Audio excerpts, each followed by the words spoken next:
That was Zinc Yolk. I don't know how to pronounce that. Do you know how to pronounce that, man? Tomas? No. For Korean, it's a bit difficult for me how to pronounce it. Yeah, like, me too, man. Good. Like, I mean, that was pretty cool. I only heard that song today. No, cool. That's just I have to take note from that. Like, okay, for later. Good band. It's Good. so I was looking, finding out what the what like translations and stuff meant, and so what they did was they did a bilingual, right?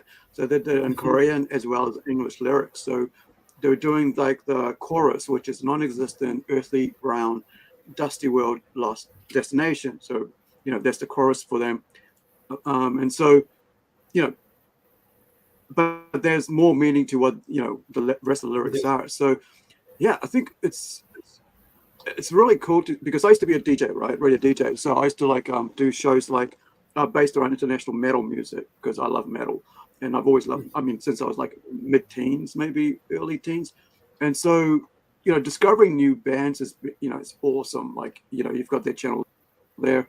It's called Zinc York. Yeah, Zinc York. So I'm gonna put that their link in the chat so you guys can check them out. They're pretty new by the looks of it. I mean, they've only got 2 videos up, only about 650 subscribers. They've got everything that a metal band would need to to make it, which is originality, just kind of like not putting on a facade, right? I like. Yeah. I was watching Venom yesterday, and Venom's, like live, Venom's in English 80s, but still around, right? Metal, dark metal kind of band. But I never got into them because they had this like kind of like, I got this costume thing going on, right? I got spikes and all this. And like same thing almost happened like with me with Kiss or Slayer. Slayers, like that. Yeah. So same thing happened with Slayer. Like I didn't get into Slayer for like at least 2 decades because of that whole like we're looking tough, but then you listen to him speak, and he's like this nice guy on the stage speaking, and then he's like got this costume on. Well, like how far when he's all with the leather and the motorcycle and hello everybody, how are you? and I love Slayer, right? And I love that whole thing because there is that whole idea, like it's like comic books, right? The costume isn't the person. The person is the person. The costume is what they put on to go and face the world. And so a lot of like bands do that. That's their facade, their costume. Like with metal, especially, you put that on. That's you, represent you to that world. But I like Zinc York, where like they're just like this is the reason why I like Metallica and I mean and Megadeth. Why I love Megadeth, because they just put on a T-shirt, Megadeth, whatever on it, jeans, listen to my music. And that's what those guys sounded like to me. It's like, listen to my music. It's like, I'm this is us playing, they've got the classic V, like the flying V, like, the whole guitars, dual flying Vs and everything. And old school metal. It's you gotta have the flying V, right, to be metal. But I mean, it also is cool as well. Like, I mean, I think it's very like what we're talking about here, guys. This intro into what we're going to be talking about later is just this band here. All right, let me just take a look at that sound. So they're not really they're here. I was looking at this. I'm going, is this China? Where is this? And I'm like, well, is this some sort of bombed out place? What's going on? Because I look at the name, right? And I was thinking, like, is this Korean or because sometimes I can recognize because I watch a lot of different movies and I'm from international, places, countries and stuff. And so sometimes I can recognize, but I'm like, that doesn't look like China. Could do maybe, And then it's like, I look down, it's like, oh, it's Korea, But so this is what we're talking about, like Jackson. Like I've got a Jackson bass because I've always wanted a Jackson bass because of Dave Mustaine, right? From old school Dave Mustaine. But so they've got the look. It's original. I mean, not original. They're not trying to put any facade on. It's just like we can play. Like we don't need. They play music because sometimes like for example, Slayer or all the guys, Venom with the big armors, like fantasy armors, like they end being the show instead of their music. So you go to see them with this costume, and okay, music, bye. Yeah, so I thought it was pretty cool. Like this guy, this is Malo, and, it's great to see. Like this is the thing about metal that a lot of people don't understand. It's universal. It's like anybody, anywhere can do it. Like I've listened to Mongolian death metal, like metal, heavy metal from Mongolia, right? And so you've got stuff like that. You got Africa, you got South Korea underground, and now you got South Korea, been popping off like this. So I mean, do check these guys out. The link is in the chat. Zinkyo, right? Because they've only got 2 releases so far, but I think they're very good. Really, really quality metal. Now, so without further ado, Tomas, I'll get you to introduce yourself. So let me put you on solo, and we'll go from there. Hello, everybody. Sorry for the looks. It's really early in the morning here. So, well, my name is Thomas. I'm the artist behind the Tortoise manga, and thanks everybody to be here and welcome. Awesome. So, so basically, we've been working on for a while on on the Tortoise, and I'll just bring up some images here so you guys can have a look. Let me make sure I have our young one up there. Give me one sec. So the Tortoise is a manga that we've been working on for a bit, and Tomas joined us late last year, wasn't it? Or was it earlier? In the middle of the Christmas, New Year, we started to talk, and after that, I think we just arranged the things for the manga. Yeah. So what we had the previous artist on it, and then like it kind of went downhill, and then so we just left it sitting there.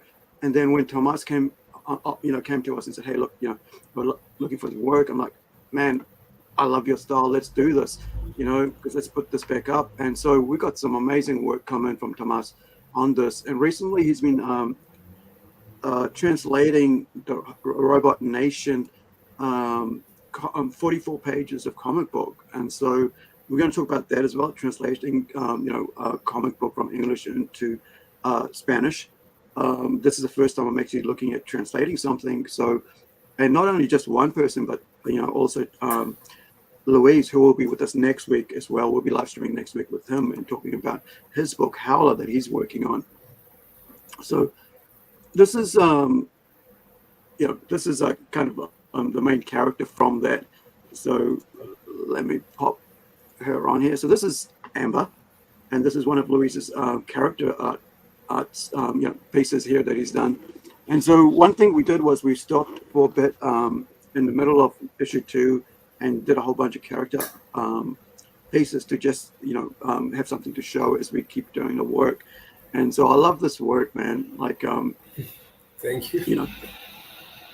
I love the style of everything, like just the character design. And we had we had the original artist Levi who did the first issue, but and then you come in and just basically take it to a next level and really touched it up and give it a lot of depth. I think that's something that I really like about your work on this. So do you want to carry on talking, and I'll go and find the link for the first issue that people can look at, see a preview of, and because it's only $1 if you want to check out the first issue preview, and see if this is something that interests you. Of course, this is a 4-issue series. It's going to be packed up into a book, and Tomas is going to do the entire thing himself, which I'm really proud of and really excited about. Take it away, Tomas. Good. Sorry, I have it's got the connection cut a bit. So here we have a construction, so I didn't hear so much. What did you say? So can you repeat it? Sorry. Yeah. So do you want to talk about like working on this project? I mean, like design the characters, because there were so many. Some of the stuff was already done. And then you've come in and like really lifted it up. I mean, I'm looking at your work, like, and seeing how like you've taken like, I mean, I can't say enough praises, because I really enjoy every time I see artwork come in. And I say, I kind of might sound like facetious because I said about everybody that works on this, but each person has a unique style, and every person that works on that project is very much suited that project. So how do you feel like working on this project for you? Yeah, for me, it's like a well, it's like a gift from the heavens. I really love to work on the pages, and at the first glance, when I saw the manga, I just check it all and everything. And when you ask me to do like a redesign of the characters, I try to like make a middle ground, just not to make my own style and go to my own way and do a little bit what you want. Mm, What the previous artist did, so there's not too much radical changes on the characters. Maybe, for example, Amber, he has her hair, he's a lock here, and okay, I'm gonna leave that because so yeah, they are easily recognizable later. It's yeah, and easy to each character. For example, Superman has the lock, Clark Kent has the glasses. Okay, that's yeah. the signature detail for each character, and it's easy to to redo and redo and redo. It's like Mm. trying to make the work more like an automatic work, and that's all. It was really interesting. Like, okay, let's figure out how to make things uh, more interesting. Mm. It's I mean, like for me, like when you look at a manga, people have like either they like it or they don't. And so there's like I listen to people on streams and they go, oh, I hate manga because it's like repetitive, it's like very cheaply done, there's all this stuff here, and it's like there isn't that much depth to it. I'm like, that's because those guys have to get a page out every day or two pages out every day, and you guys have a whole month to put out a whole book. And it's like Yeah. big. And not only that, you have four other people working on that, where this guy who's working on the manga, that's him. He's the writer, he's the artist, he's doing the colors himself, and then he's putting the book, loading it up. And I think I don't like the idea that people like to demean manga like they used to demean comic books now, right? Back in the old days, they call it funny books. Like it's like the funny pages, because it was like something that you just wrapped up and you threw away. And now they're treating manga like that because manga is so popular. So the only way you can bring something that's popular down is by demeaning the quality of the work. And I think for us, like I mean, I like to make sure that every page that we do, that you work on, it lifts up that work. It doesn't just become this, oh yeah, this is cheaply done, or somebody can have something negative to say about it. It's like, listen, look at the page, right? Look at the way it's set up. Look at the depth and the work that's gone into it. This is not a rush job. And so I think a lot of people, because I watch a lot of YouTube, right?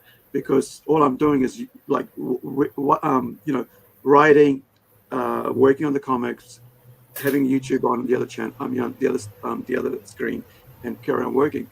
So I listen to a lot of other YouTubers and stuff talk about stuff, and I hate it when they demean not only comic books, but now they're coming like using that to like prop and stuff up, but also demean the artists of the manga craft, right? If manga wasn't that good, why is it so big, right? Yeah, yeah. I think like recently, I think the art, calling like big bubble, the art world has become a bit more like how you call it, like a competitive field. Like everybody's trying to be rich, famous, and get glory only by drawing and pushing their things. And it's Mm, just like, oh, it doesn't matter. I have to make money, and I don't care. And for example, it's like, and then that takes to no, this artist is bad, this artist is bad, this one is bad. yeah. No, pay attention to me. It's like, and it's at the end of the day, it's depends on the person who reads the manga. Maybe they read and they say, oh no, I don't like it because for me I don't like it. It's okay. And some other Mm. garbage. Oh, it's awesome. Thank you. I think, I mean, like for me, like I watch a lot of anime, like lots. Like that's like my go-to for entertainment. I don't, I rather watch that than watch a live action now, because for me, people go like, they go, oh, drawings, you can't feel emotional connection to it. You need live action to feel like that. So a lot of time for me, I'm like, I can feel connection to a 2D or 3D image on the screen. And like the other day, I was watching, you know, what was it called? Mushoku Tensei, which was like jobless reincarnation, right? And there's it's like the end of season 3, and somewhere in there, one of the characters passes away, and like there's this one of the young girls basically just starts boiling her eyes out, and you're like going, because you watch that character, throughout the last 3 seasons, be grow, and you've learned about that character, you learned about the character's base in that story, and relationship with all the others. And this is what I think a lot of people don't realize, is that when you're looking at manga, you're not actually just looking at the art form, you're looking at the relationships that each people are building up. And that's something I love about a manga, is the fact that there's relationships, there's genuine concern for each other that you don't see in mainstream comics, which is why I've drawn away from that. And so, because I used to be a huge promoter of comic books, and especially mainstream, right? Now I just can't, I'd rather just go, well, here's an indie comic to read. Here's something what we're doing, and do check out that. This is an older book, back when, like the 90s and 80s and 2000s, where people actually care about the art form, that you can enjoy. And, I can recommend that, because I think there's good relationships in there. So with manga, there's a lot of beautiful relationships happens, and that's like, I reincarnated as a slime. You look at that, he goes and builds an entire city, right? And the other thing I was going to mention is later on, we're going to watch Pluto interview with, there's a documentary on gosh, what was it, on Netflix, that's they've just put out on YouTube, with the creator of Pluto. And Pluto's the other one, right? No, Kurosawa, it's the one who made Monster. It's like an awesome artist. That's right. Yeah, you're a huge fan of that, and I'm a huge fan of Pluto, and so I watched that, and I watched the other ones as well that he's done, and he's a great world builder. And myself and Tomas, we talking Skype all the time, and so we're mentioning like comic books, and mentioning mangas and stuff, and find that some of them we actually are similar, and that we have taste in that. So I mean, here, like, this is one of your pages here. Let me just this is on my work software, so working on the lettering and stuff. So I love how you've taken what was previously designed and then made it into your own thing. Like, I love like the characters, each one looks friggin' amazing, right? Like, just you look at the jaws and stuff, and you look at the ladies, and like the boy, the guys have like square jaws, the ladies have a rounded, angular jaw. So you can't really say, oh, they look, you can't confuse them, right? And not only that, just the looks and the eyes and stuff is just freaking awesome. Yeah, that's why I love manga and tend to more cartoony, because you can like exaggerate the expressions, and you can be like more specific with each things. And that the same day we talked before, I was a bit judgmental with the style, with my style, because oh no, everybody's gonna think it's childish, it's for little kids and everything. And no, there's a lot of comics with the cartoony manga style, with creepy stories, really deep stories, and it's like, just let it be, let it grow. That's it. It's really awesome. Thank you. Yeah, I mean, like, we've did about half of issue 2, and then we did the character designs, and then we went back to issue 1 to complete everything in your style, because we're going to put out your own manga. So with your work, and I thought, why not do the complete thing with you involved, because it'll be very uniform, and the work is really good. And I think that's something that each, even though, like, the problem with people like not really understanding manga is that they don't understand that it's just a comic book in a different style, and then go from that. That's all, right? And no, sorry, continue. No, you carry on. Okay, no, it's like the here in France that you have the bande dessinée. It's like French Belgian comics. It's just change the region, the culture, the costumes, everything, and it's just different. We've been working on this, I mean, with you for like the 7 months and stuff, and did the translations, and so much work has gone in. Like, I mean, like, I love, like I keep saying, like there is like so much work that goes into each one of these pages. They're not like, we don't just, okay, here, do this and then it's done. Like myself and whichever artist we're talking about it, because the idea here all the time about how to make, lift the page, lift the dialogue, lift whatever, because I'm still going to be working on it until it's in print, So one thing, we do a lot of is like communicate about how things should look and where they should, fit in. Like, I mean, there's so much that goes into a panel that a lot of people who aren't in comics or haven't looked at making comics don't really understand, like the depth of field. Like, like he's here in front of us, then there's a kid at the back there, and then way back, so you kind of trying to size up how big he is. But way back here, you got the darkness, you got little trees way in the back there, and then further on, and all that layering of that, and and you can see that easier in comics because it's got color in it. And I think because it's in black and white, people kind of like don't pay attention to that.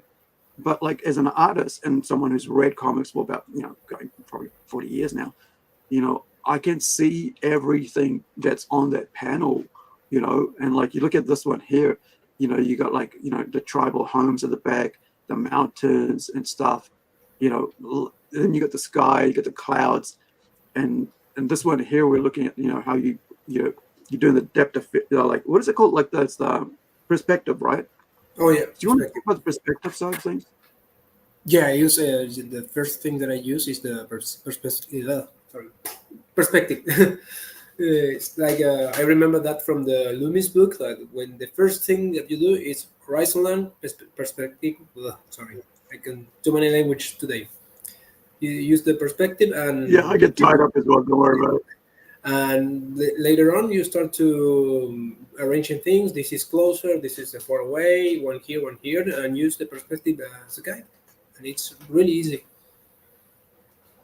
It's like looking at these young kids here, right? Like you can see, like just look at these little kids. It's like you can already kind of like get like what's going on there. Like they're a bit scared. They're holding on to mom. And in that one single panel, you get everything that you need to understand about what's going on right there. So yeah, it's this is the thing about it. Like even like when you look at the here, like she's you can, sorry, it's a bit small, but you can see here she's like she's got a towel wrapped around her. She's waving her hair and so on. I mean, waving hair, and it's just. This is like one of the things about this is like, because I come from Fiji, right? So Fiji, we have similar kind of like homes like this with like jute, like grass, straw, kind of like reed rooftops, which are like this. And so when I was writing this, I was thinking this is cool to kind of like bring the tribal side of Fiji, indigenous Indians. Fiji indigenous people, which is the Fijians, and also bring a bit of like the Indian culture into it as well, because very much what's happened is the Indian culture and the way they do things, meeting and stuff, is very similar to now how the Fijians do, because they've been there for like about 100 years or so, probably 140 years now. And so, something like this, they all kind of sit around, and it's kind of awesome watching all this and like seeing each of these characters get designed by you in a separate way. It's really awesome.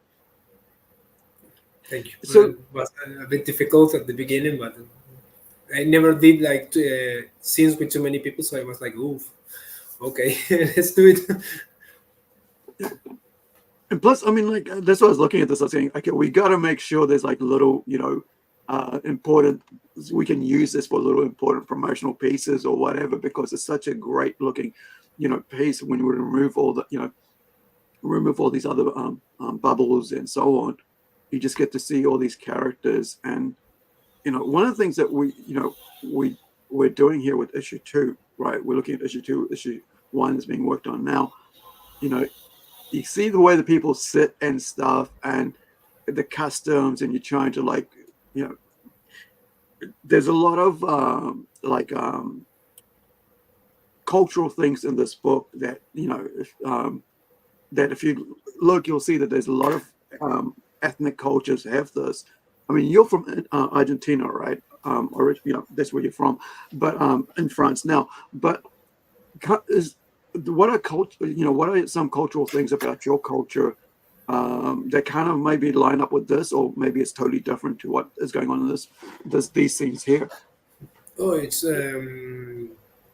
I think I didn't see the main culture of Argentina is what a bit lost because a lot of colonization and immigration after World War II and native from the Argentinian land. It's like almost non-existence, but it's like the same as the Aztecs, the how do you call it, the other ones? Sorry, I forgot. Mayans. The Mayans and everything. It's like, but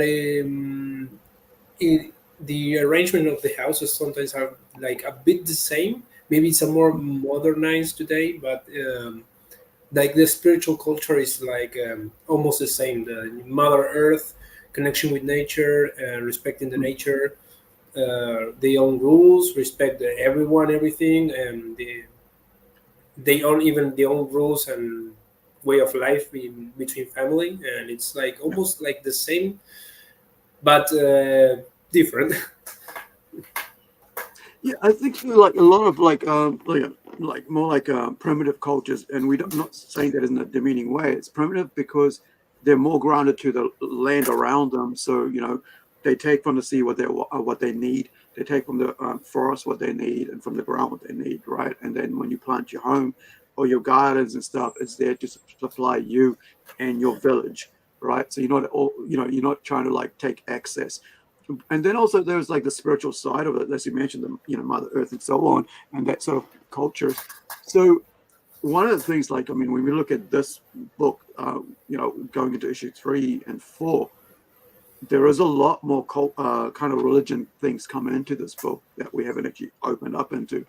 I mean, I lost like 30 pages of issue 3, or and like because of software, and I was like, so I haven't, I've kind of held off writing that, but I know exactly what happens. I know where it's going to, where the beats are, and it's kind of like interesting thing, the idea that these two girls, right, are going from a European Western society, democracy of freedoms of everything, they could do whatever they want, and into a very closed off society, which even though they know that like the Western, like so-called like the society, the world is moving on, technologically sound, and the cars are driving around. They don't care. They want to live their life in their village with their own people, and they're not really welcoming of strangers yet.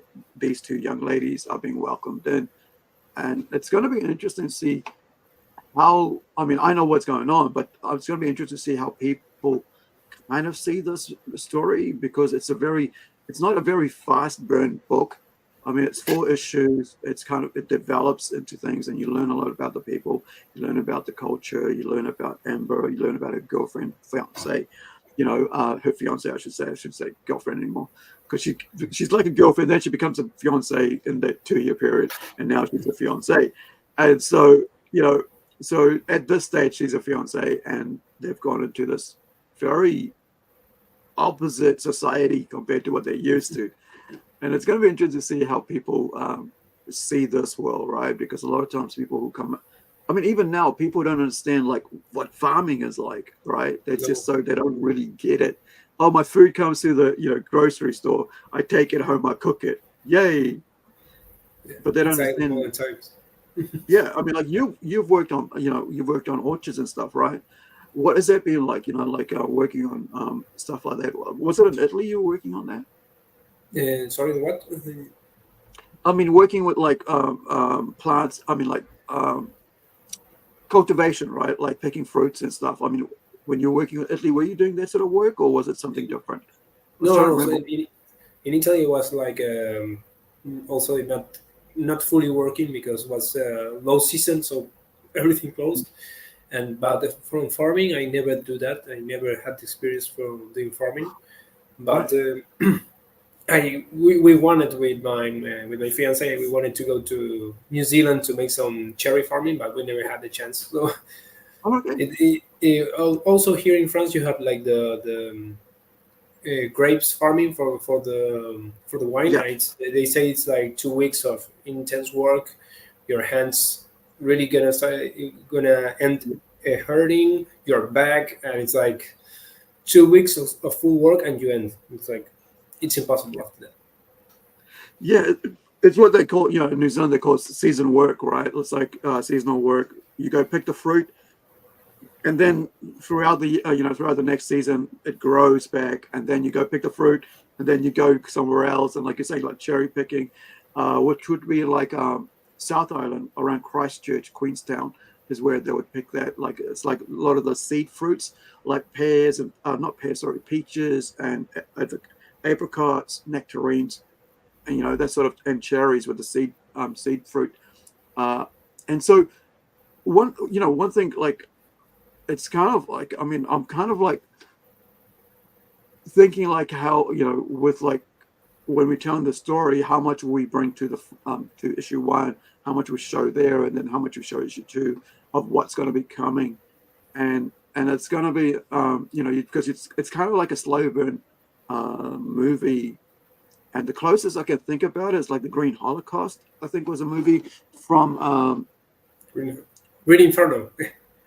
Green Inferno. That's Yeah, it. It's because Green the Inferno, original right? is And Cannibal Holocaust. That's the horrible one, and Green Inferno is like yeah, the more normal one.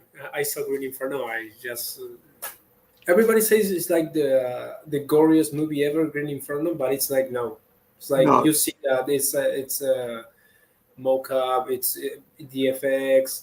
You see that's not a leg. You can obviously see it, but I never yeah, had the courage to see uh, Cannibal Holocaust. That's the original one. That they say it's terrible, and yeah. I don't want to see it. Yeah, so I mean, like the reason I say it's a like Green Inferno, right? I always keep thinking of the Holocaust because of the Cannibal Holocaust, and I've seen both of those, like and so because there's a two-part on that, if I remember right, and I like the most horrible horror thing I've seen is Hostel and uh, Human Centipede, right? They're the two things that I wish I'd never seen. And there are other ones that are more horrible. And so this is like, the Tortoise is in vein of like the Green Inferno, a throwback to that sort of, you know, there's another movie that's just come out, like it's called 11 Eyes or something. That's like people going to like these tourists going to Syria. So that is basically the idea of the concept, but without being that concept about the tortoise, right? Because the tortoise is about these two young, this two young loving couple, two female fiancés, whatever, partners, going over to another country, and then because one of them decides, Amber decides she's to go there because she's heard this story about a myth about that people, the Wabo, and their relationship to the two tortoises, two turtles, and their history, and now she wants to go find out. And so it's like these guys, right? Like, we heard these people exist over there, and now let's go help them because we are and the They thing need about, technology, democracy, and everything. yeah, they need our ways, but they're like, we like our ways. We're not really into that. So it's kind of interesting to, kind of um, represent that, because like I'm an immigrant, right? So I understand what that's like when you're, when you're immigrant, you're learning new places, new things, and so you're going into this new place. How do you fit in? What is the language like? What's the character? Character of people like? Do they believe in the same things you do? Is do you because I remember like calling in Fiji, if another elder, another older uh, females around the house or whatever is visiting, you go call them auntie, because it's just a show of respect. I remember doing that to one of my friends' mothers, and they laughed at me, and I was like, and then you call the guy uncle, right? So I'm like, yeah, but that's your mum and your dad, and I can't call them by their name, so I'm going to call them auntie, right? And so there is that sort of cultural clash, and that's something I wanted to also bring into this. It's like, hey, what is it like when you do something that people may miscrew or mistrue or whatever, how they mistake what you're saying for something else. And we see a lot of that now, right? You say something and people will mistake that for something else because it's on the receiver, right?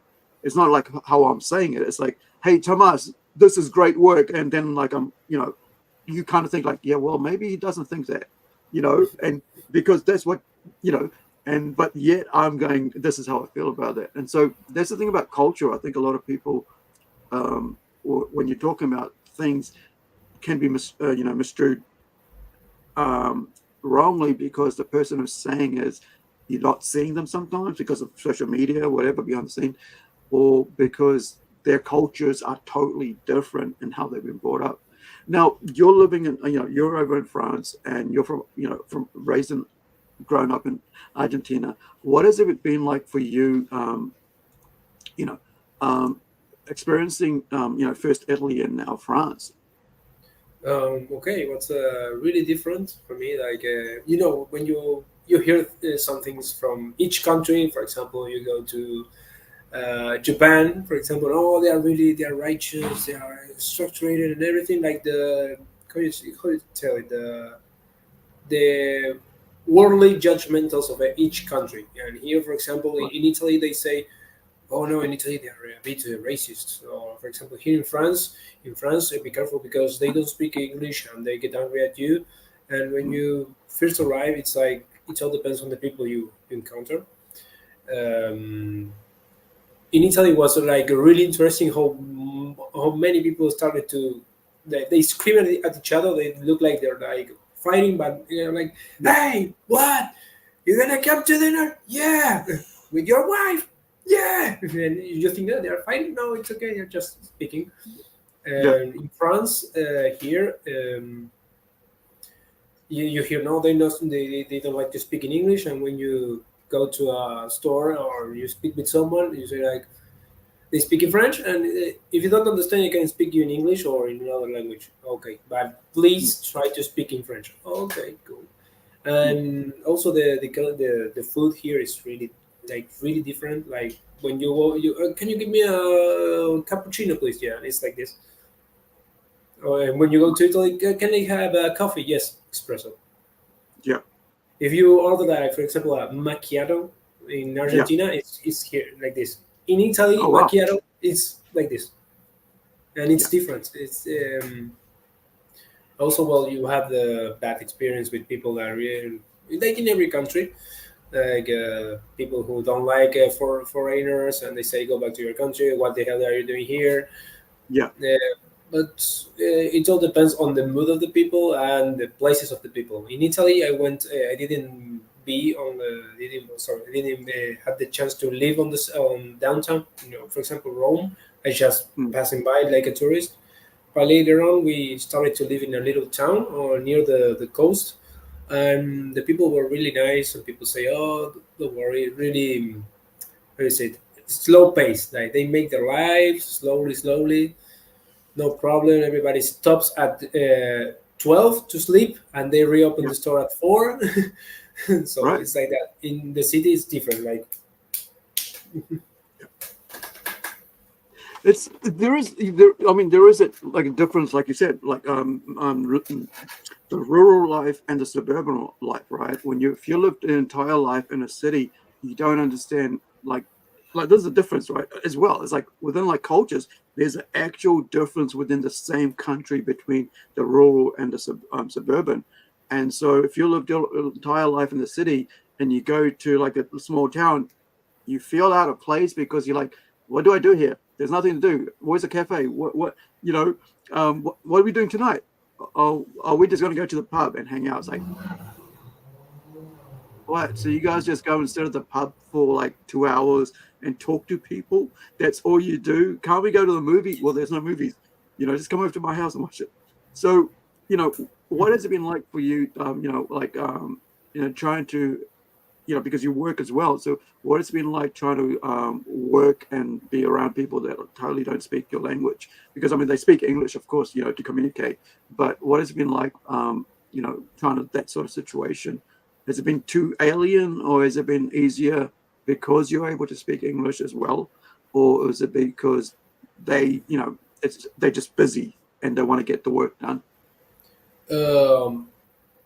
It all depends also, like I said before, the people, because when I normally, the real story, I arrived in France last year. We have like a visa for working, and the first like encounter with the French people at work is like everybody says, no, we're gonna speak French because you are in France and you have to speak French, but I don't speak French. Can you speak me in English? No. Yeah. But you need me to do a work. Can you speak in English? No. And then you go to do the work, you did it bad, and you get schooled, like, why did you do it like that? Because I didn't understand. Like, Yeah. what did you want me to do? Like, Yeah. and after you start to speak with other people, because in the group there were a lot of people that speaks English, and they say, oh no, if you want, I can translate for you, and also I can teach you how to speak, how to take that. And at the end of the season, we ended up speaking French. Wow. Yeah, it's and was like a bit of like why some people are like that. Like for example, right now that I'm working on a like how you call it? I forgot the name. Like it's the guy who brings the food and everything. Produce, the driver, delivery guy. Yeah, on the restaurant, I'm working like a waiter, taking orders sometimes, and Oh, right. also, Yeah. for example, my boss, he speaks English and Spanish, and he speaks me in French, and he says, if you don't understand, I can speak in English or in Spanish. Oh, it's okay, don't worry. Right. But the rest of the team speaks me everything in French. Right. I think they don't want to, because it's difficult to speak several languages at the same time when you're working with people. It's like, well, you have to stop and do that, and I get why they do that. Yeah, I think there's also like your brain, like you were just saying before, right, earlier, that like your brain's trying to work out what what information I'm receiving and how to put it out. And if you're speaking language, you're trying to make sure that's the right word you're putting out. You always refer back to your mother tongue because it's easier, right? And for me, it's like English is easier for me. It's like it's become my mother tongue, even though I grew up speaking Hindi and I can still speak it a little bit around my family, but I won't speak it all the time because I confuse myself, and and it sounds really bad when I speak it. And like I remember like giving a speech a couple of years ago, and I was saying Satan, but I meant God. Right? And it's like, because my brain's going, well, that's what it's supposed to mean, and it's not really working. And so you can get yourself into a lot of trouble, and I think because of misunderstandings. And I think that's why, that's something I wanted to pour into, like the whole story behind the tortoise, is all this sort of stuff, because the girls go in thinking, we just want to learn from you about your culture, and we're open, and we're from the West, and we're kind people, we have morals, we've come and done some work, and we see them helping build like help with like weeks worth of kind of like Habitat for Humanity for these people, one of the chiefs, and then they arrive at another chief's place, and then that chief freaking puts down the other chief. You're right. How dare you let these Westerners help? And you kind of like, it's like that sort of thing. It's like, because there is that as well. It's like, because within the own culture, there's division from like tribe to tribe. And you could be like, okay, those people, they treated you really well. We're going to treat you even better, because we want to outdo those guys. Yeah. Have you faced that as well? Like, over in, like Italy and France? Like, people trying to outdo each other to be, to make themselves look better to you than the other person. you know. And the opposite way. They treat you worse, we're gonna treat you even worse. Like that. It's kind of like that whole idea we have in New Zealand. It's like, don't get a big head, right? Like don't get too too full of yourself, because like it's like otherwise you might become arrogant, or something. Yeah. But I think one of the great things about working with people like yourself, like Louise will be with us next week talking about the Howler mythological creature monster book that we're working with him on, and then also working with Ewa Kim, who's working on a isekai fantasy series, and just like learning the cultural things. Like there's right now, and in Sweden it's Midsummer, and I said to is that like the movie Midsummer? And he goes, kinda, but not that full on. Like if you guys know, the Midsummer is a horror movie, right? So let me just bring that up if you've never, if you don't know what that is. So weird, that movie. Like, what the hell is happening? I don't understand, but I like it. Yeah, and that was it. And he was like talking about, this is what it's Midsummer right now in Sweden, and we're going to take a couple weeks off, and I'm going to go hang out with my parents. I'm going to take the kids out there, and okay, so like, oh, is it, so I'm like, all I have a reference to Midsummer is the movie. And he goes, yeah, it's like where we celebrate these things, and in the past that's what our culture used to be like. And so if you've ever seen this horror movie, right, like I gave it a 6 because I didn't understand it. Now I understand it, I would give a 7, right?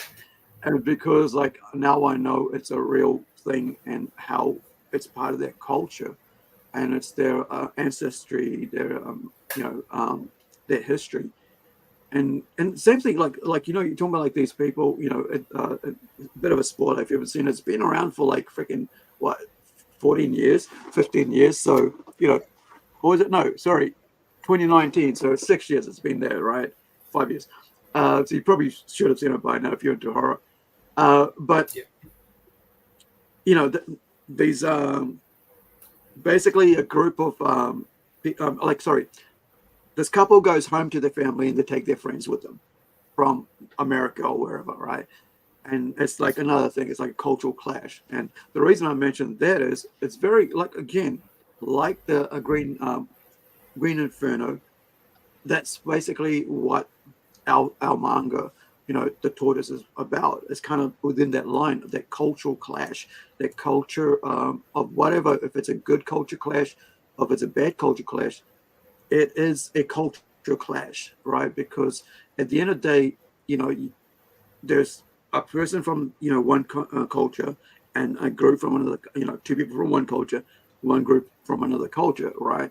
And you get these guys, and they turn up, and and they have a different life. They have different ideas. So one thing, like, I mean, for me, when I come up with a story, I then go and do the logo or mess around with it, and then I do the outline.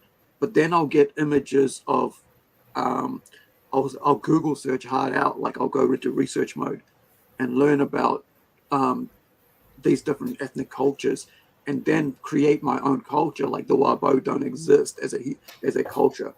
So, but aspects of the Wabo are from all these different cultures, like Africa, from Indonesia, Pacific Islands, South America. All this come into it. Like I'll go in and like I'll get photos, right? I'll show you some, this is, and so I'll send these to, to the artists, especially with with Tomas here. I'll send them like character references and say, hey, this is what I'm thinking in my head. And from there, we'd get like, okay, so, let me see what we've got here. So usually, I'll have a whole bunch of like reference material, and we'll look at like research, and like, here's some I had to do on Tortoise, because I had no idea the life cycle of a tortoise. What was the whole deal? And so, I found this sort of stuff, right? Which kind of like was kind of sad, but also gave it a big background to that. So let me come on up, buddy. So I'm waiting for this image to come up, but it doesn't want to come up. Computers, they feel the fear. Yeah, why are you failing me now? All right, let me see if I can find something else. There was a really cool, like, here we go. So this one came up easy. So this is like I said, learning about like conservation, man. Like, I'm into conservation, but when I did, looked into the tortoise and the green turtle itself, like a green sea turtle, I was like, oh, okay. So they're not like unlimited resource, right? They need to be looked after. They can live for century, which is something. Yeah, carry on.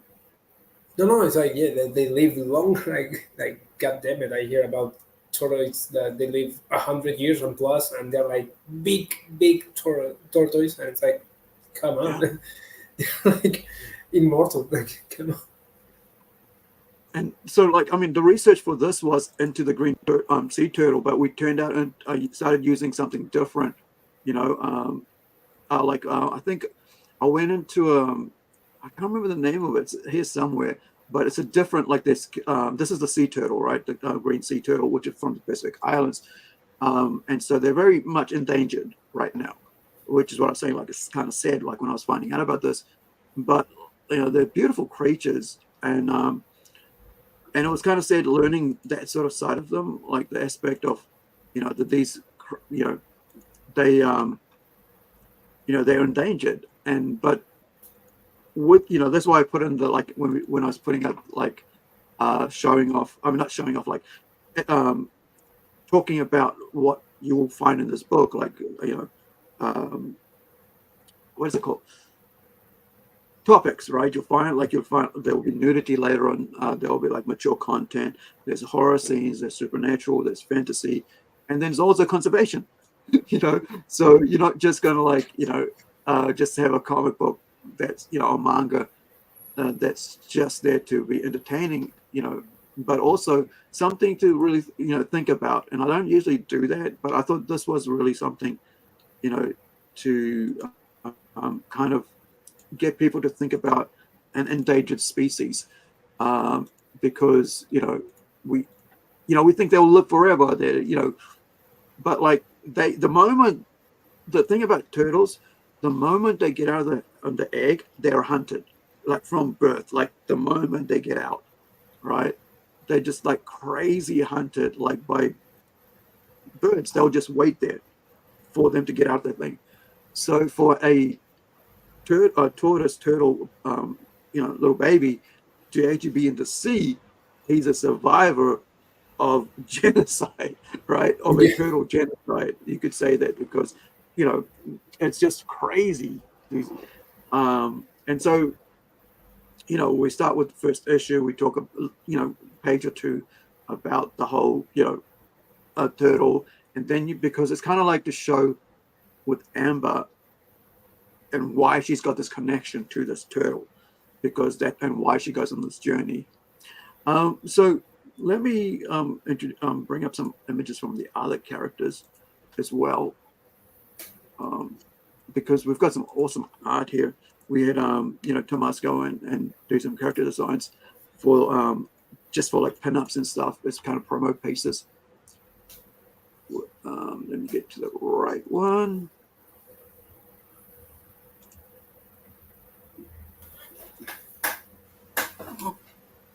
Oh, sorry. I need to open up.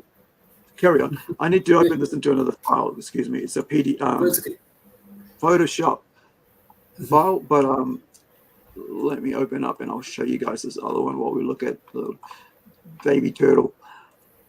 So the mother lays the egg, and puts sand over and goes away. That's it. You're on your own, kids. So, you're ready. You're an adult. Go. You don't need me. Yeah. you're on your own. Nobody's going to look after you, and that's one of the things that like it's very very interesting about this is like these little babies are left on their own, and no one's there to protect them, and it's like hope, Yeah, that's like sad and interesting at the same time. Like they have the strength to go on without the mother father, and they continue on to living. And it's like, oh, and the other thing is like, Yeah. why you leave them there? There's a lot of other animals. Like they even take care of other animals or baby animals. For example, I think the squirrels that they take care of babies that the mother left behind because they were weak or they have a disease, but some other squirrels they take them with them, like they adopt another person's baby. Like what?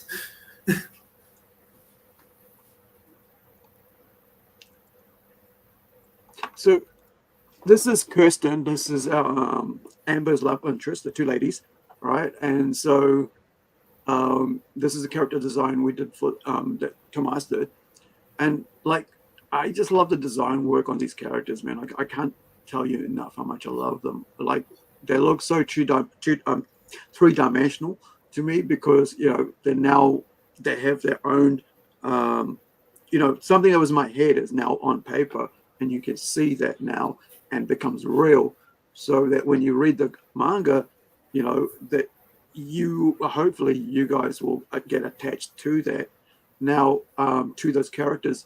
There is, however, an introductory first issue with the original artwork for $1 at our it's over here. You can it's the links in the chat. You can go check it out later for about 99 cents basically. And that's from the original artwork. Now Tomas is doing the entire 4-issue manga himself, so we're looking at something like about 120 pages plus all the other artwork and all the stuff that'll go into it. We are also going to be releasing this comic into this manga into single issue comics, so they have their own 4 covers and stuff, and like I think about 4 of the covers have already been done by James Hill, who's one of our like go-to guys for cover art, and they look gorgeous, like brilliant. And then of course, like I said, we're going to put these out as a graphic novel, manga. I want to because we're talking about the turtle, right, and their life cycles and stuff. So there's a little video, 3-minute video, and then we'll move on to looking at Pluto, because you're a huge fan of that artist, right? You're what's his name? Urasawa. Naoki Urasawa. Urasawa. Naoki Urasawa. So we have a look at that interview soon. But here's this is the Green Turtle Survival, and this is from BBC's Planet Earth, and we'll have a watch of this, and then we'll move on to talking about this artist, this another world builder, who's technology and stuff, Naoki Urasawa from Japan, and he's done a lot of amazing sci-fi manga, which has been turned into anime. So let me make sure these things are right, and then we'll go for. Swimmers also come to Ascension to breed. A female green turtle approaches the coast. She's not eaten once in 2 months. She may have traveled 1,000 miles from her feeding grounds, the greatest journey of her kind.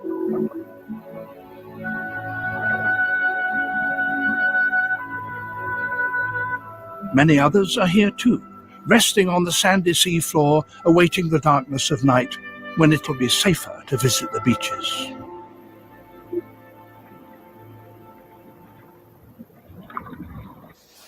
Eggs that were laid a few weeks ago at the start of the season are beginning to hatch.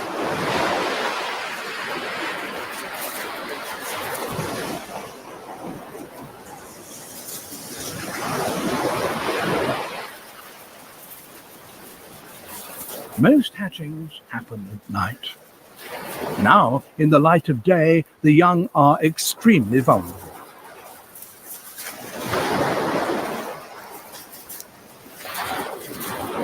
They must get to the sea as soon as possible.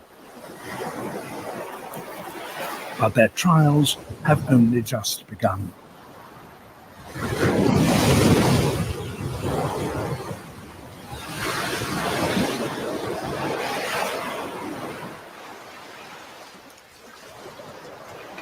Many will drown in the pounding waves.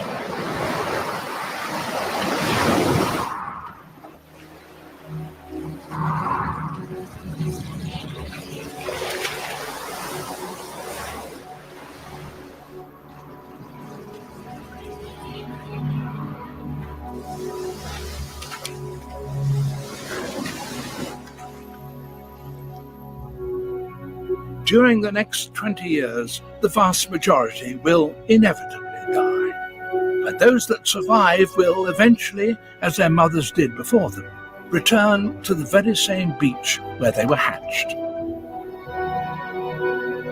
How they find their way back across thousands of miles of open ocean, we still have no idea.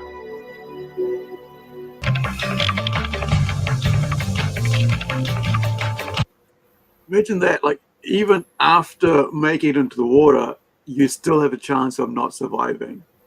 It's like And, a like, hard mode. Yeah. Like, getting drowned by your world, right? Like, Yeah, the water right. is your world, and then, like, that water is going to kill you before you even get there. You know, it's been like left to like the wilderness, and you're like there. Bye, kids. You're on your own. nature. Exactly right. Nature. I mean, like, just crazy. And I think a lot of people, you know, that's why I love learning about nature and stuff like that. I like, you know, so this video here is it's got spoilers for Pluto and stuff. This is from Netflix anime. And you know, this is why, like, I you know, I have deep respect for art form of comic books. You know, like, it's been my, you know, part of my life along with music forever. And so this, you know, I'm gonna be watching this, and right, there you go. So this is from Naoki Urasawa and my uni on the passion of drawing. So I only came across this today because somebody shared this on Artists Against AI channel on group on Facebook, and I was like, oh, I know Pluto. I'll just also love it. And I really loved it. And then there was another one. The name of it, I think I've got it here somewhere. Let me find out. Biomega, right? It's Biomega, and yeah, Blame, and Yeah. was the other one, and Avara was the other that I have here somewhere. This was what's the one, like the one in the space? That's the one. There's the other one that's in the space, right? Oh, Knights of Sidonia. Yeah, nuts. Yeah, man, great work. I mean, like, I you know, for me, like, I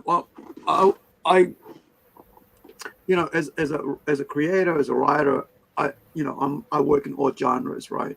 But I have a passion for sci-fi. It's like that sci-fi fantasy has been like my thing that I've always gone to, like, to escape into.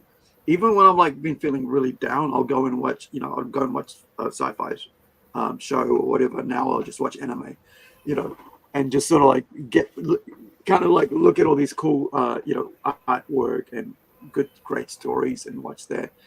And you know, so this video is only about 37 minutes long, but we'll only watch a couple of minutes of it, and then we'll finish off, because I know, you know, it's your morning, and it's Saturday, Friday for you. You got it's a work day for you today, right?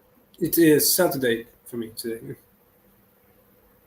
Oh, so it's Saturday morning, so it's Saturday night, Yeah. right? So, yeah. Well, plus, I don't want to take too much of time, because I want, you know, you're going to get. Is your partner's day off as well today, or is it just yours? No. Today I work at after 4 p.m. I have to get to work at 4 p.m. I get out at 12. So, Right. So I'm gonna, I'm not gonna spend too much time on this and just let don't you, go hang out and do some stuff with your partner, because I know how important it is, like, for that. So let's have a look at this, and then we'll do another. Probably go for another about. Let me check my time here. Probably another 15 minutes, and then we'll finish. Yeah, sure. So let me know if you want to stop and talk about what's being said, and so we'll stop and talk through this. Because there's some really cool things I think someone like him would talk about, because of his amazing creativity, and just his world building is amazing, right? And I love Pluto. Pluto is such a cool show. I saw the anime. I haven't read the comic book. I mean the manga. I would like to do something soon, right? So without further ado. Okay.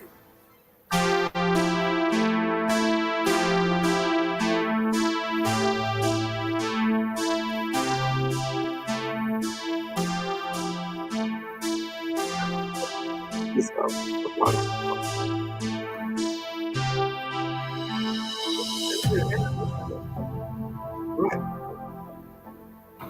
自己紹介とかするんですか？もう始まってます。自己紹介して。これ始まってます？始まってる。I need to turn off my translator. Okay. So here we go. 自己紹介とかするんですか？もう始まってます。自己紹介して。これ始まってます？始まってますよ。よろしくお願いしよろしくお願いしま。ますす。浦沢です。米山舞と申します。よろしくお願いします。もともと私アニメーターで、はい今イラストレーターをやってて、はい映像も作家としてやってる。いきなりアニメーターなんですか？そうです。19アニメでーターの前ってそうです絶対お絵描きしてるんじゃないですか。もちろん3歳ぐらいからやってます。ですよねはいはい。大体みんな3歳ぐらいから描いてますよね。そうです。はい気がついたら描いてるんですもんね。そうですそうです。はいで中学の頃も漫画家とかはい挿絵画家とかなりたかったんですけど、はいちょうどアキラとかはい広角機動隊とか、あと老人 Z とかを OVA 借りてみて、はい衝撃受けちゃって、はで高校の進学の時にアニメーターになろうって決めて。大友克洋が悪いんですね。そうです。やっぱり革命が起きてたからね、あの頃。そうなんですよ。そうですよねもう本当になんかこう絵の作り方とか、カットのアクションの付け方とか、はいもう本当かっこよくて、こんなにうまい絵があるの。人間の形がちゃんとしたんですよ。そうです、そうです。そうなんです。なんかこういうのあるじゃないですか。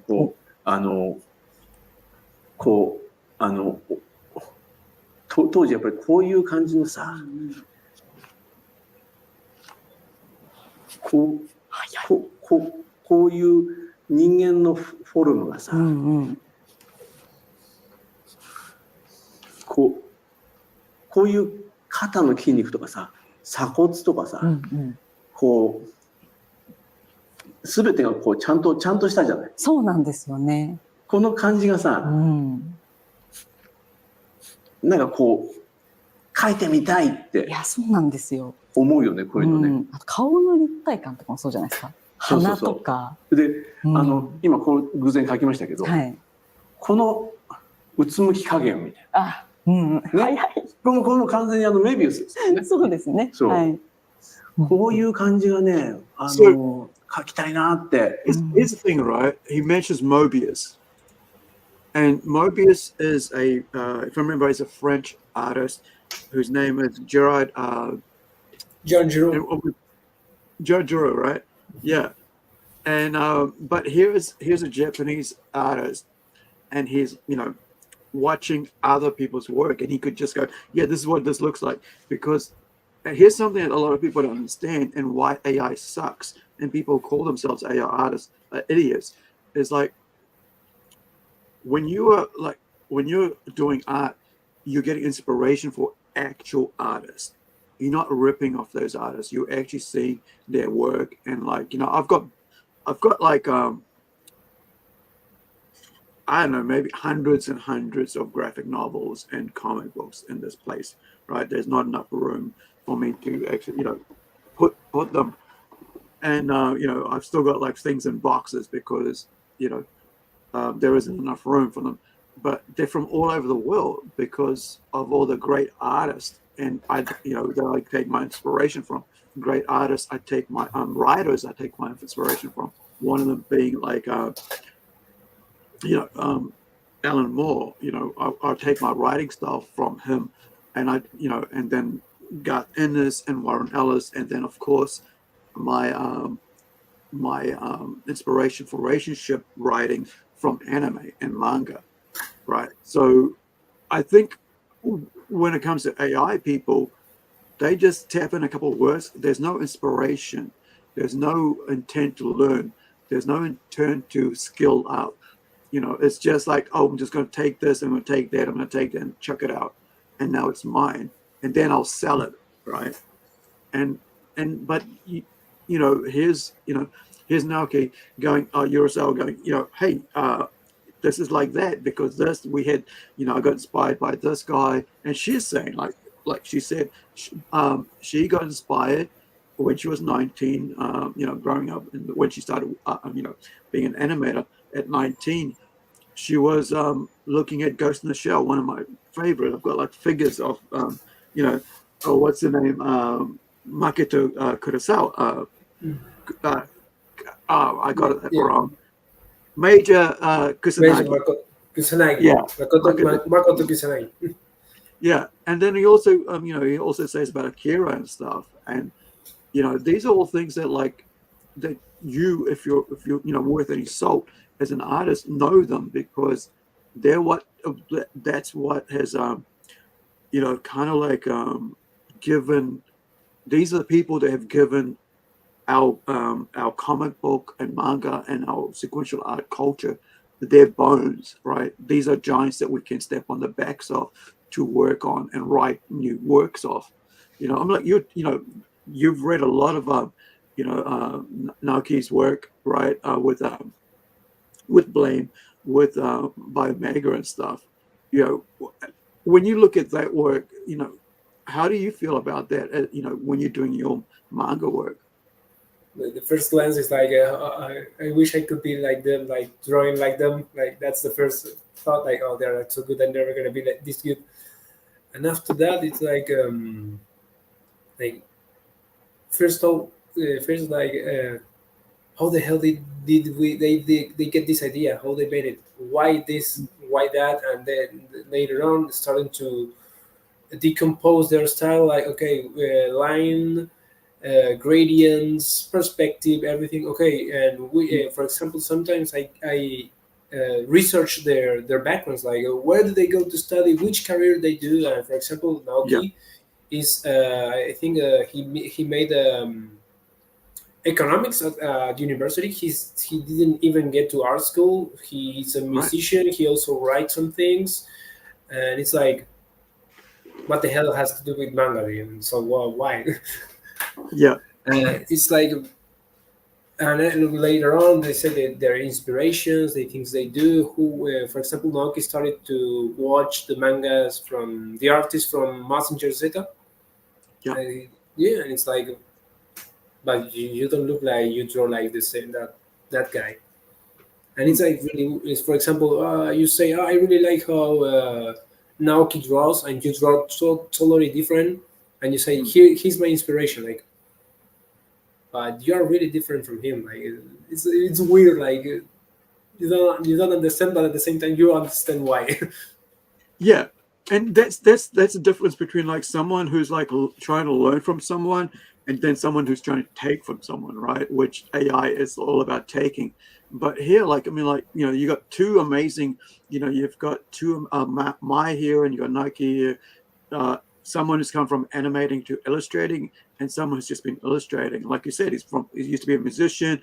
It didn't economic studies, didn't even do anything to do with art, and yet one of the most important manga creators around in the scene because of all the great sci-fi stories that he's told, and it just stands out as like amazing. And like now, with Pluto being picked, being kind of like picked up and being animated part of Netflix, it's just such an amazing thing. I think seeing that on there. 思うそうですね。これほどこういう感じって、書きたい衝動が湧くんですよね。そうなんですよ。しかもそれが動いてるじゃないですか。そう。もうなんか感動しちゃって、ね、こんなにうまい絵に命吹き込まれてるんだっていう。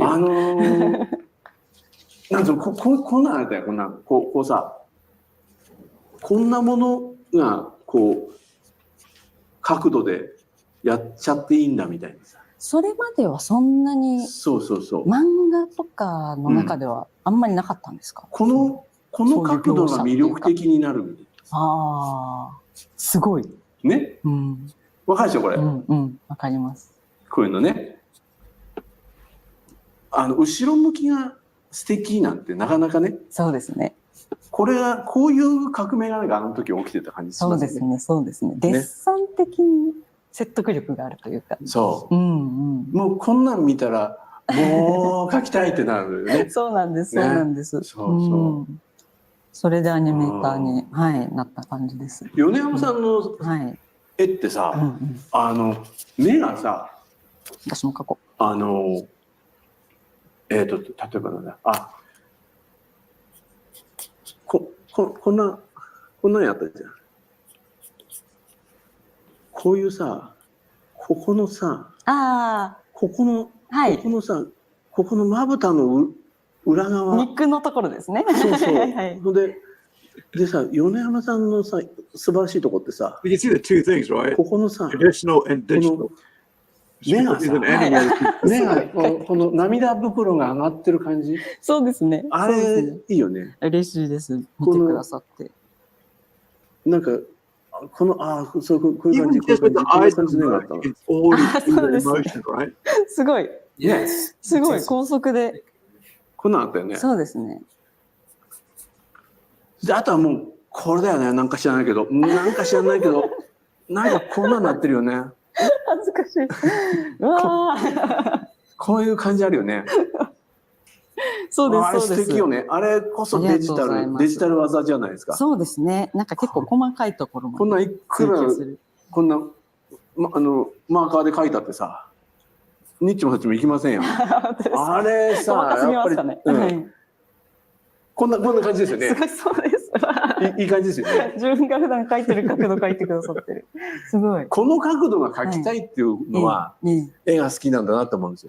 やはり、そう思いますか。なんかやっぱり煽り顔とか、どうしても描きたくなっちゃうんですよね。なんかこう、顎の下の空間とか、どうしてもこう、表現正しい煽ってる顔っていうのは、やっぱりどんだけ描きたいかね。そうなんですね。あと、正しいうつむき顔ね。ほんと描きたいよね。鼻が口にかかってるとかいいですよね。浦沢さんの漫画でよく見ますけど、こう下向いた時に表情芝居がすっごい好きで、浦沢さんの漫画とかそれこそ昔読んでて、表情がすごい秀逸だったので、すごく影響を受けてました。表情ね。何でもない表情ね。そうです、そうです。眉毛がクッて上がるとかね。そうです。お聞きしたかったんですけど、眉毛すごく大事にされてますよね。眉毛の角度ね。そうですよね。なんか、目もそうなんですけど、眉毛がすごいポイントだなって。相手が何かおかしなことを言って、はいってなった時の眉毛のクッてやつね。そうですね。私も眉毛のコントロールすごくこう微細にしてるので、すごく浦沢さんそれが顕著だなって。ああいうのを割とちゃんと描くと、セリフ少なくて済むんですよ。そういうことなんですね。その表情で。セリフの代わりの。なるほど。表情をちゃんと。That's interesting, right? Like, remember, like I was talking about you. Let me bring that page up about how, like, just with the kids holding, onto mum, right? Let me pop over to where are we? Get very enlarged. Right there, right? Just holding on to mum with that look, you already know what's going through their head. It's a bit of fear, a bit of apprehension. Like, look at the eyebrows, right? Just you can just basically see, even if you didn't even watch the mouth here, you can already see with the eyes and the eyebrows what they're thinking, like, oh, mom, who are these freaking people, whatever, Weird. Yeah, it's like, hey, protect me. You know, I'm a bit scared here. You know, because you see this other one, you don't really see it in great detail, but when you just see that, you know, and that's what he's talking about, right? He's saying like, if you can, you know, if you can do the eyebrows right, you don't have to write too many texts, right? It already gives away.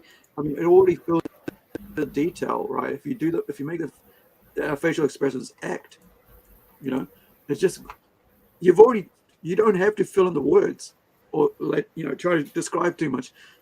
You know, like I mean, like if you look at it right here, I mean, sorry, I went back off it. Like, let me bring it back. If you look at this, let me grab it. There we go. So, actually, what I'll do is I'll open this up into a new page. That way, I'll be able to go in further, and we can see the details more. Right. So here we go. So there.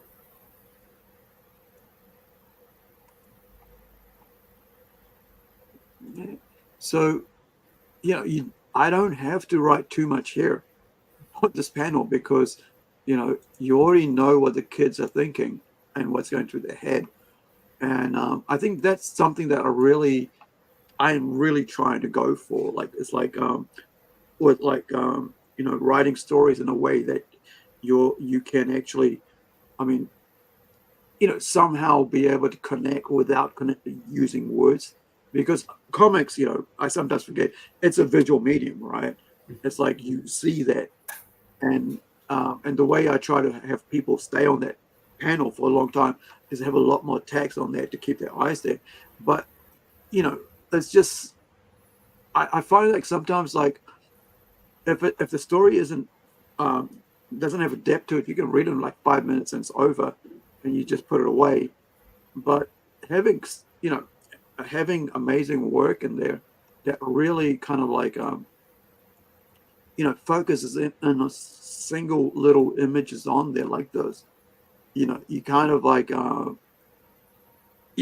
most of the work's already done. Yeah, and it's difficult to do the expressions, and just to tell a story or a scene with no text is like you need to like think it really well. It's like it's not easy. Yeah. And the worst thing is like you try and describe, come up with how to describe that in your head as a writer. I was like, I can spend like 2 hours just going, this is what this is, or I can just go, hey, kids are scared, they're a bit worried, mom's got their hands on their head, like it's okay. That just crunch it down into that, and that's what you see now, right? It's just that's why I think working with illustrators is just such a great blessing to have, because you get able to put that what I'm thinking in my friggin' head into paper and bring that emotion out.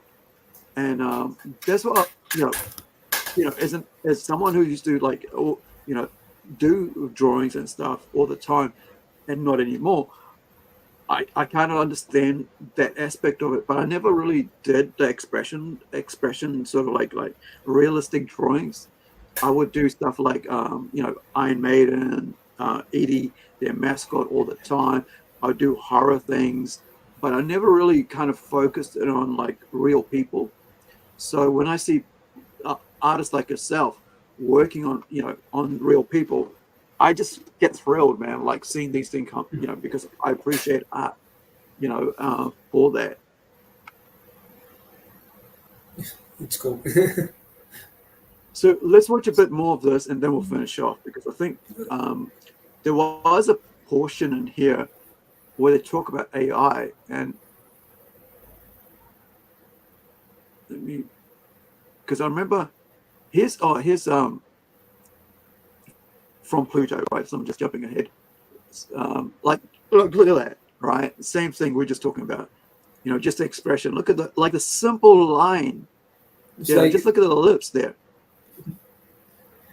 I get like hours. Like, how the hell do they do that? Like, I try to do the same, but I take like hours, and it's like not even the 1% as good as that. Like, and sometimes you get like they know something else. At the end of the day, it's experience. Just they draw more than you. They are better because they have more experience. It's not like gifted people with that and did. It's awesome. Oh my god. When we were writing, like when I was doing my filmmaking course, right? One of the things we were taught was like watch people, right? If you want to watch people and how they talk, dialogue, right? If you want to be a good dialogue writer, watch people and how they talk. Like go and sit down in a restaurant and watch them, listen to them. Communications, how they communicate to each other, and and so same thing with this, right? It's like if you, I guess, if you want to be, learn about expressions and all that stuff. You look at a lot of people, how watching a lot of like live action, not live action. Like what I mean by that is like TV, right? Watching people express themselves in moments and just grabbing that still shot, right? That still image and going, and like studying that, like you're doing like life drawing, right? When you do your first year of of art school, whatever, they get a lady there or the man there, and you sit there, and they put them in their poses, and they. And then you draw them and stuff. But like, that's simple, just a simple little thing. So it goes, so sometimes one frame from an art is enough to change someone's life. So let me pop back out a bit more and find out what he's talking about here. Right. So this is Pluto, if I remember the main character from Pluto, by the looks of it. どっちに影をつけるかっていう。But just like the stance, right? He's like the way he's walking. You can already, feel the expression or the emotion of the guy walking. The way he's got his head. こんなもん大体大友さんで学びましたよ。それまでの漫画って、トーって立ってたんですよ。決めポーズ。そう。もしくはへへみたいな感じでやってたの。大友さんがぼーっと立っている、片方の足に体重を乗せてぼーっと立ってる。あれはね、すごいですね。すごいですね。だから一人の漫画家の一コマの絵が人生変えますよね。まあこれ今ススッとなんとなくこう描きましたけど、すごいな。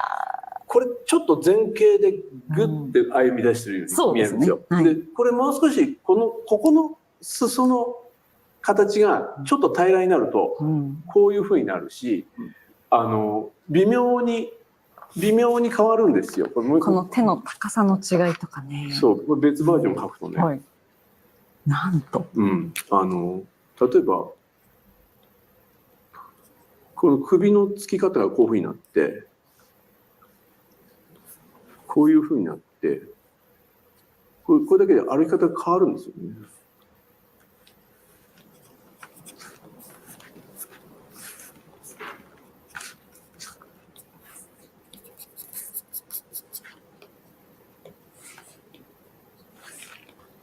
ほら、全然違うでしょ。お、本当だ。Just by ち the ょっと way 背 he's 筋 like が got his シャ head ンと up してる right. というなんか人間とか重さとか空気感がちょっとなくなっちゃいますね。そうですよね。やっぱりだからずっと書き手はこう感情をぶつけてないといけない。わかります。すっごくわかります。でないとこんなにならないですもんね。そうなんです。涙袋がってならないですよね。そうですね。なんか人間ってやっぱ静止の状態はないじゃないですか。しかも癖がない人もほぼいないというか、だから正面で書いても私絶対どっか崩したくなるんですよね。重心を。そうですよね。ちょっと置きたくなるなっていうのはすごくわかります。あとはあれですか。男性はどうなんですか。私は男性は実は書くのは得意なんですけど、実は得意。そうなんです。でも需要というか。書く機会があんまりお仕事ではないんですよ。実は結構需要がないね。需要がないんですよ。おじさんとかね。やっぱりそうですね。僕おじさんばっかり書いてるんですけど。そこがもうてか美形もお上手なんですけど、やっぱりおじさん僕のおじさん好かれてますよね。いやめちゃくちゃいいですね。しかもおじさんの書き分けすごくないですか。あれって何かこう俳優さんとかモデルさんがいらっしゃることが多いですか。例えばbecause for me, like when I'm like trying to get whoever artist is working with me, I get celebrities, actors, people who are public figures as references for that. Like, I mean, I'll go, okay, so I'm looking about this from this person, from this culture or this ethnicity or this race, whatever. And now let me go and find out that actor from that country that looks like what I'm thinking. And I'll go through like about probably 50, 22, 30, 40, 50, whatever, depending if I can find it or not on the first go. And look at some obscure, right? Not someone who's popular, because it's just like, oh, now that you just got your character looks like, Brad Pitt, but someone who's like doesn't have a big, huge name to themselves, or it's like, it's been doing 1 or 2 movies, whatever, or TV, and I'll use that as a reference point for the characters, and I'll go, here, this is what I'm thinking about. And so sometimes I won't, because sometimes I'll get someone who actually fits that style exact. Like when we did this character of Amber, Kirsten had to look like this exact person that I was thinking in my head. She had to look like a kind of like a very masculine female, because Amber is a lesbian, right? I'm sorry, Kirsten's a lesbian. So Kirsten had to be this masculine looking person, and with a square jaw, kind of like butch haircut, flat male haircut, right? And so that you could give her, so that she would look like that, and you'd know straight away, kind of not like stereotype it, but to know that she would, kind of have that look, she's like here, right? So you've got, sorry, this is a bit more, this is like one of my works, not the actual final piece. So what I'll do is I'll pop out of that one, and I'll show you the one I'm thinking about. Let me pop back up here. It was here. So this is Kirsten, right? So when we're doing, when I got Kirsten, I said, yeah, this is this person, and kind of like that. Not exactly, but kind of like that. And I think a lot of times, it's easier for me as a writer to find a reference of a person that looks like that person I'm thinking in my head, than to try to describe it into freaking 100 words. It's like, oh, the jaw's going to be like this, and the hair's going to be like this. Hey, you know what? Here's a picture. Yeah. It's better. And, as the artist, right? How do you feel about that? Like, do you like the reference images, or do you want me to describe it? Or would you like someone to describe it? I prefer the reference picture, because for example, if you say, oh, I want you to draw a blade. For me, a blade, it's I don't know, katana maybe, and for you, a blade is like a broadsword, and it's like, and draw it like this, okay. Or you say this is the reference, and you use it like the basis, and you can change some other things as you like, as the main idea keeps untouched. For example, Amber has short hair, maybe you can change. I don't know, she has an earring here, or she has a tattoo here, or she has another expression, or short hair with a different style, maybe like. Instead of backwards or fall down, or different, or cut it on the side. That's the thing, right? Like, I mean, like, even like with that, you can see she's like a cheerful person, right? She's not someone who's like, very, like even through the story, you don't see her as like someone who's like down and, depressed or someone, but she's, because she's like the support character. She's like the wife or the girlfriend in the story. And so with Amber, with her, she's like, the lead. And so Kirsten takes a supportive role in this, but she's also supporting, Amber's journey, and like, but also being okay. Yeah, but cautious, what are we doing? But be careful, but let's go do it. And I think that's kind of like, like a normal relationship. And I think this is the one thing that a lot of people forget, that like even, you know, gay or lesbian relationships are normal relationships of people actually having normal life and normal situations in life. Okay, we got to go meet your mom and dad, right? Yeah, okay. I don't like your mom. Oh, okay, fine. You know, oh, let's go have dinner and so on. It's like, it's not this whole tied into this, you know, sexual thing all the time. And I think that's what a lot of people forget, that these people, you know, there's a normal human life and relationships. That's why it's called relationship, because it's a relationship between two persons, and it's not just normal intercourse style. It's not like friends with benefits. It's a relationship.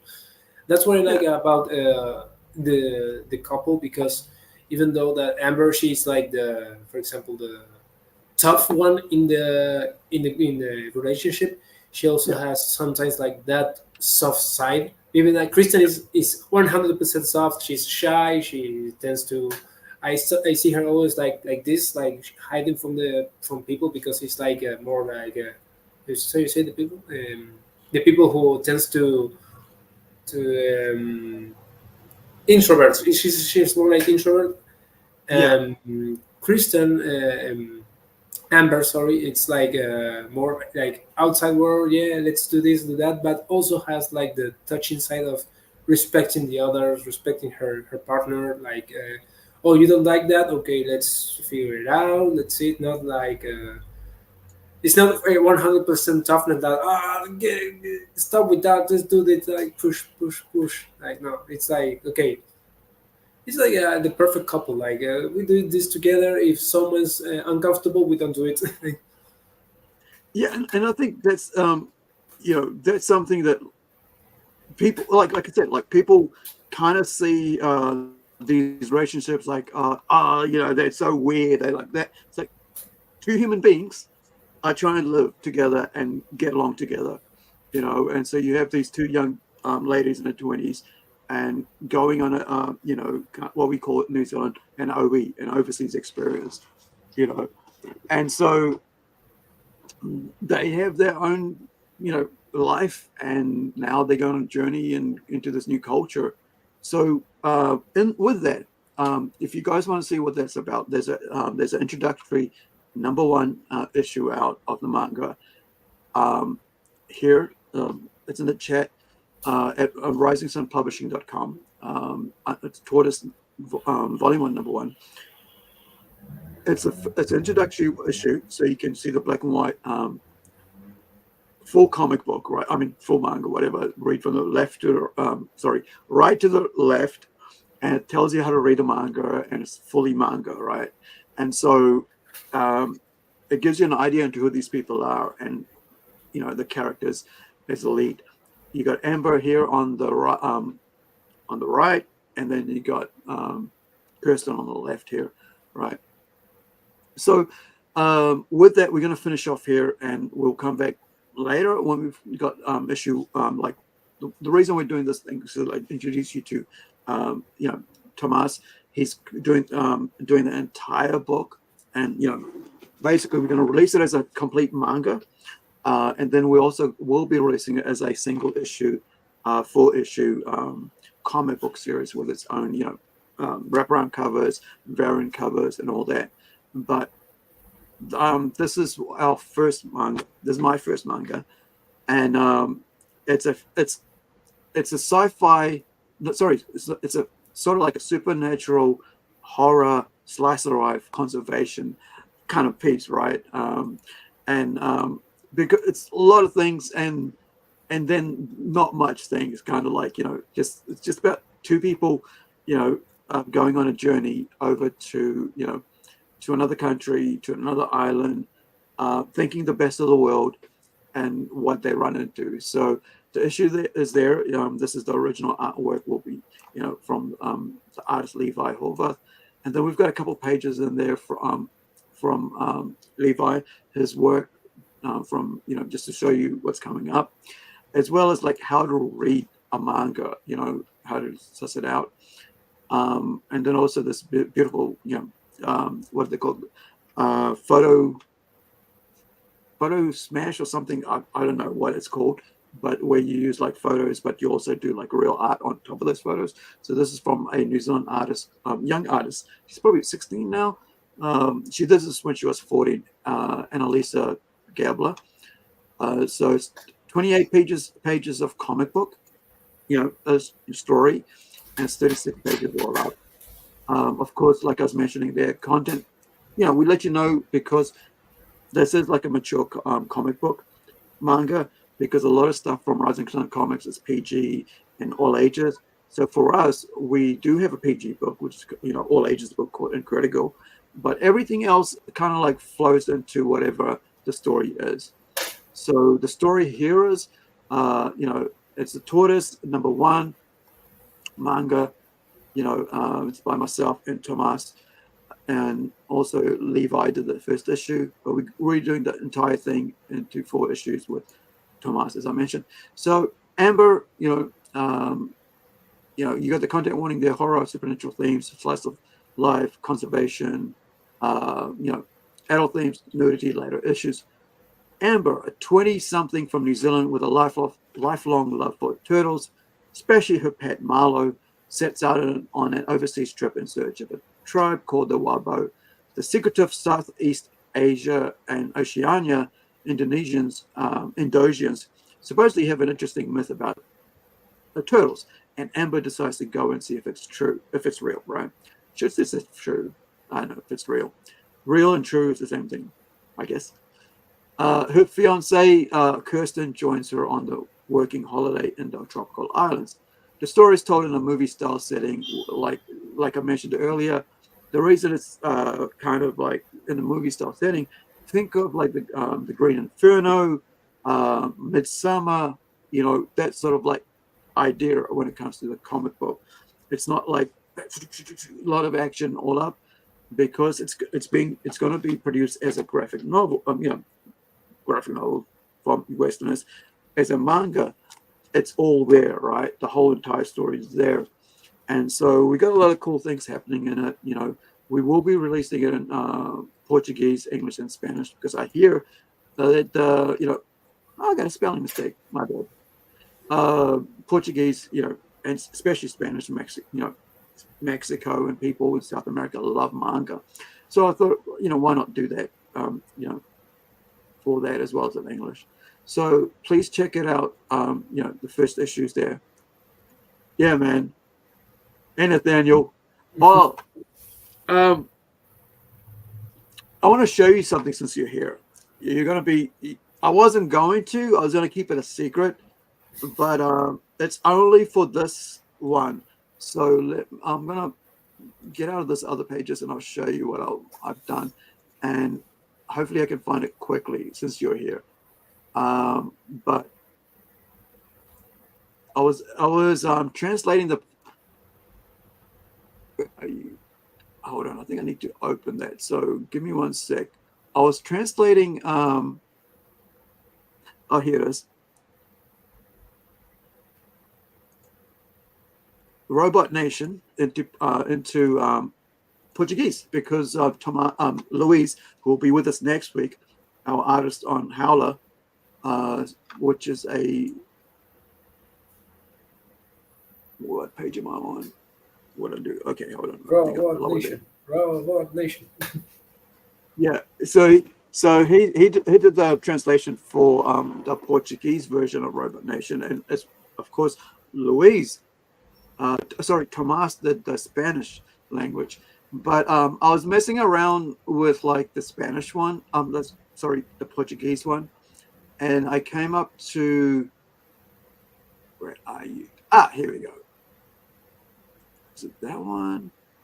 No, I have to go back further up. So these are the colored pages. We've added a couple more. I think we've got about 7 or 8 left to do all the colors on. Here we go. This one. This is for you. Like I mentioned, you're watching the other day, and I mentioned how sometimes I like to take the real world things, just kind of like chuck it in there. So this is the Portuguese version only, and that will have it, not the English or anything like this. And I wanted something different, and so you will notice there's something strange going on here.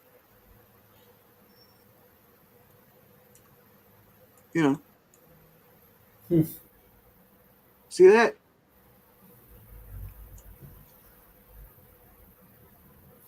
Right. So that, of course, is this guy here. I put in the Portuguese only language one. So that's going to be released as a digital as well as a physical. So we're going to I realized that last time when we did the Kickstarter, I only had it in English. I should have done it like Portuguese, Spanish, and English in digital release. So, people, who wanted to read in Spanish or Portuguese could back that one as well. But we are going to re-release Robot Nation again with a smaller campaign, so which we can work around, because it got 13 covers got a bit too much for them, and I think it was the budget just blew, wasn't at this time, right, economically with a new project, wasn't that I think a bit too much for people. So we're going to be doing a smaller campaign with only eight covers, and so this is the new setup I'm doing for that, and we'll just finish up with this with in line of that. And so this is the new campaign that I'm working on to re-release, and it's going to run for 60 days. I think it will come up. Are you going to come up? Hello. Here it is. So redesigned everything, reworked it, and so we're going to be offering the Spanish digital, the English digital, Portuguese, and so on. And also, we've got the three covers: Spanish, English. You got the English one right at the. Where are we? Here we go to the covers. Still work in progress here, but so you got like two parent covers, A and B. Sorry, D and E, and then you've got the 2 full covers, which is this one and that one, and then we've got the wraparound chrome. That's it. And so this will allow us to actually, get the book out, hopefully, because we did have a lot of people back it. I think we had 13 backers, which is pretty cool. But, I think with this new campaign, will, allow us to go into get ready for the Templeton, because Templeton's coming out soon as well, around December or so forth. And this is the cover for Templeton that we've got as a wraparound that our colorist, both on Templeton and on Robot Nation, has done for us. So this is the wraparound cover for Templeton, and as you can see, there's a warning there. This is very heavy, mature comic book. So with that, we're going to say our goodbyes. Thanking I know it's like, what is it, like about 4 o'clock in the morning or 6 o'clock in the morning for you guys over in the US. But for me, it is 9 o'clock, and for you, it is what? 9 o'clock or 11 o'clock? I think 11. 11, right? So, without further ado, we'll finish off here. Tomas, do you have any last words, and we'll finish off? Okay, no, just I'm really happy to work with you. Like, I'm really enjoying the process and everything. Like, I think this is like a big project. First manga, like, oh, a dream come true. I also wanted to be a manga artist, so it's like really great. Awesome, man. Keep all the good stuff, man. Like, I really enjoy everything. Like, I see everything. Road Nation, like when you asked me for help to translate Road Nation, was awesome. And yeah, I even have like, oh, I'm reading this before everybody else. Like, oh, like such a nice story. I was like this, and also I was thinking this needs to be on the big screen, like maybe an anthology series with short stories, or a big movie. Like this needs to be on the big screen. Yeah, I mean, like, we've already got issue 2 working on now, and then issue 3 script. I've got some of done, 90% of it done, or like 80% something. Finish off issue 3. But what Tomas was mentioning, what I forgot to mention was this is his art cover there for Robot Nation This is his variant cover for the Spanish language that he translated. So yeah, please do check. When we release this, please check it out. And if you back the previous one, come and jump on this one, because we're definitely going to get this out there. Yeah.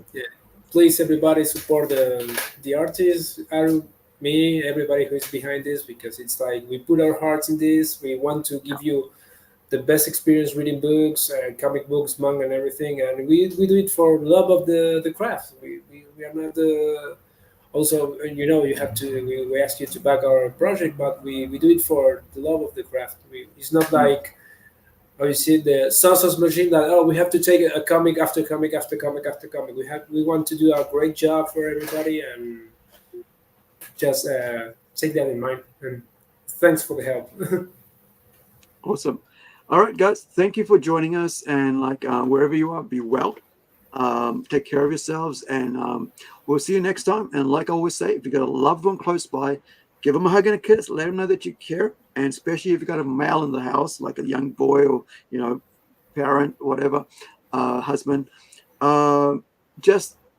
guys need to be told that they're appreciated and shown and so on. It's something to do with our way, how we are made up, right? So if you can tell, let your loved male, whatever, or your child, that they're cared for, and they, that you appreciate them. So with that in mind, however you show that is up to you. But thank you for joining us. We'll catch you in the next one. Ka kite anō. Thank you, Tomas, for coming on and giving up with us Saturday morning early. No, it's okay. Thank you very much. Sorry for the other podcast I wasn't able to be. So. That's fine, man. I appreciate you coming on. Appreciate it. Thank you so much. You have a good day, and everybody else, you guys have a good day as well. See you next time. Ka kite anō.